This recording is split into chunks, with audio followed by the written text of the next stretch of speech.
Bike চালিয়ে চলে আসলাম Teesta bridge. আসার সাথে সাথে ট্রেন চলাচল দেখতে পাচ্ছি। এই দৃশ্য সামনে থেকে দেখতে বেশি ভালো লাগে। ওয়েট, বাইক কিন্তু আমি চালাইনি, আমার ভাই চালিয়ে নিয়ে আসছে লালমনিরহাট তিস্তা ব্রিজ দেখাতে। তো ও কিছুদিন পর বাইরের দেশে যাবে, তাই ওকে নিয়ে একটু ঘোরাঘুরি করতেছি। তো আমার ভাই ক্যামেরা দেখে সেই ভাব নিচ্ছে, নায়ক নায়ক ভাব, নায়িকার অভাব। যাই হোক, আসসালামু আলাইকুম সবাইকে। আরমিন পেজ থেকে ছোট্ট একটা ভিডিও আপনাদের সঙ্গে শেয়ার করতে আসলাম। আপনারা জানেন আমি তেমন একটা লং ভিডিও করি না, সবসময় শর্ট ভিডিও করি। লং ভিডিও করার মতো আমার এত ধৈর্য নেই, এডিট করতে হয়, ভয়েস দিতে হয়, অনেক সময়ের প্রয়োজন। সবসময় শর্ট ভিডিওর মাধ্যমেই সবকিছু তুলে ধরার চেষ্টা করি। তো এমন টাইমে আসছি, এত গরম, আর এখানে হোটেলও নেই লাঞ্চ করব, তাই ভাই বোন মিলে আমরা হালকা পাতলা একটু নাস্তা করে নেই। একটু পর পর ট্রেন আসতেছে, আর এই দৃশ্যগুলো দাঁড়িয়ে দাঁড়িয়ে উপভোগ করতে এত যে ভালো লাগতেছে কি বলবো। সবাই দেখি আবার ভিডিও করে, আশেপাশে যারা ঘুরতে আসে। তো আপনারা ঘুরতে আসলে 4টা-5টার দিকে আসবেন, তাহলে কিন্তু অনেক এনজয় করতে পারবেন। আমরা এমন টাইমে আসছি, খুব গরম ছিল, তাই বেশি দূর যাইতে পারিনি, আশেপাশেই ছিলাম। তো আপনারা কি জানেন এই তিস্তা সম্পর্কে বা শুনেছেন? আমি তো শুনে আসছি এই তিস্তা সম্পর্কে অনেক কিছু, যেগুলো আপনাদের সঙ্গে শেয়ার করতেছি।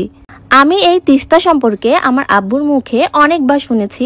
1971 সালে মুক্তিযুদ্ধের সময় পাক হানাদার বাহিনী বম মেরে এই তিস্তা ব্রিজ উড়িয়ে দেওয়ার চেষ্টা করেছে, এবং এপারের মানুষ যেন ওপারে যেতে না পারে সেই চেষ্টাও করেছে। আজ সেই তিস্তা ব্রিজ এখনো চলমান। আমার আব্বু একজন মুক্তিযোদ্ধা ছিল, যার কারণে আমার আব্বু অনেক ইতিহাস জানে। আমার আব্বু বেঁচে থাকলে হয়তো আরো অনেক ইতিহাস শুনতাম। ওই যে আরেকটা ব্রিজ দেখতেছেন না, ওই ব্রিজটা নতুন করা হয়েছে। এক সময় এই ব্রিটিশ আমলের ব্রিজ দিয়ে সব রকম যানবাহন চলাচল করত, যেমন বাস, ট্রাক, মাইক্রো, বাইক সবকিছুই চলাচল করত।